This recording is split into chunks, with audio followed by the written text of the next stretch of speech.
En fait, cette initiative fait suite à une directive présidentielle qui demande que des comités soient mis en place dans les 5 universités du Sénégal.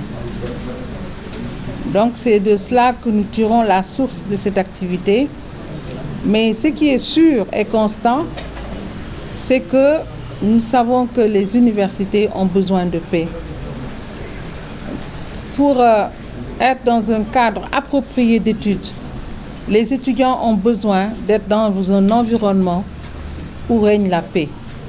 Et à preuve, aujourd'hui, je viens tout d'abord me recueillir respectueusement sur la mémoire de cet étudiant qui disparut, suite justement à des violences à l'université Cheikh Anta Diop.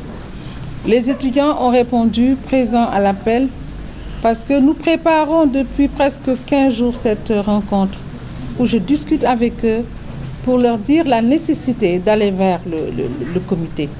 Mais ce qui est également important à souligner, c'est que, monsieur le recteur, nous avons tenu une séance de travail ce matin très importante et je pense qu'il y a une adhésion.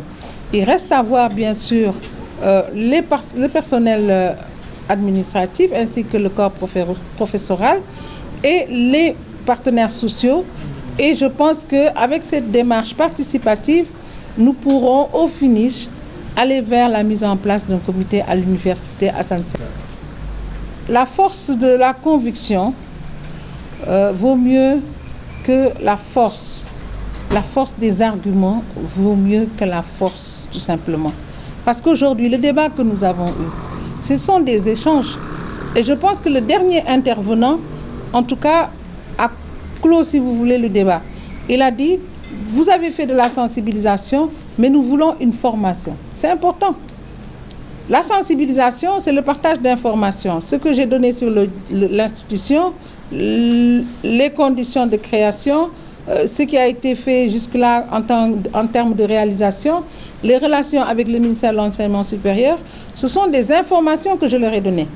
Mais les questions qui ont été posées sur l'autonomie de l'organe qui peut être créé, sur sa composition et sur le rôle justement de cet organe, le comité de dialogue social, et également sur la pacification du secteur universitaire, je pense que, et la question de l'emploi est revenue également.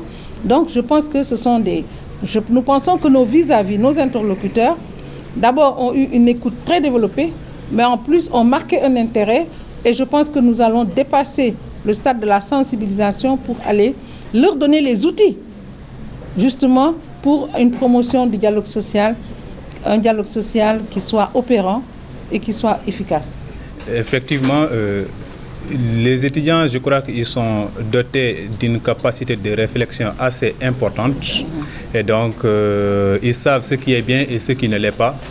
Et maintenant, ne serait-ce que maintenant faire de bons usages, comme un camarade l'a posé dans la salle ici, sachant que le dialogue social est un, n'est-ce pas, est un outil assez performant pour lutter contre les discriminations ou les problèmes sociaux au sein des universités. Donc nous ne pouvons pas refuser en tout cas cette demande, sachant que ça va dans l'intérêt de toutes les universités, de tous les étudiants. Et donc nous sommes assez conscients et nous sommes favorables à cette demande et à cette démarche. Comme elle l'a dit, nous leur laissons le temps et le soin de bien mener, n'est-ce pas, cette activité. Parce que le dialogue social, comme elle l'a dit, ça prend énormément de temps parce qu'également il y a les français universitaires qui sont là. Il faudrait parfois aller sans heurter, n'est-ce pas, l'intérêt de l'autre ou la sensibilité de l'autre aussi. Donc il y a beaucoup de parties prenantes, n'est-ce pas, dans les universités.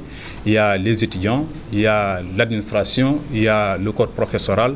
Et donc il faudrait à notre niveau leur laisser, et effectivement il y a les syndicats aussi, il faudrait leur laisser à leur niveau aussi de voir et de partir, n'est-ce pas, envers cette initiative que nous saluons de notre côté.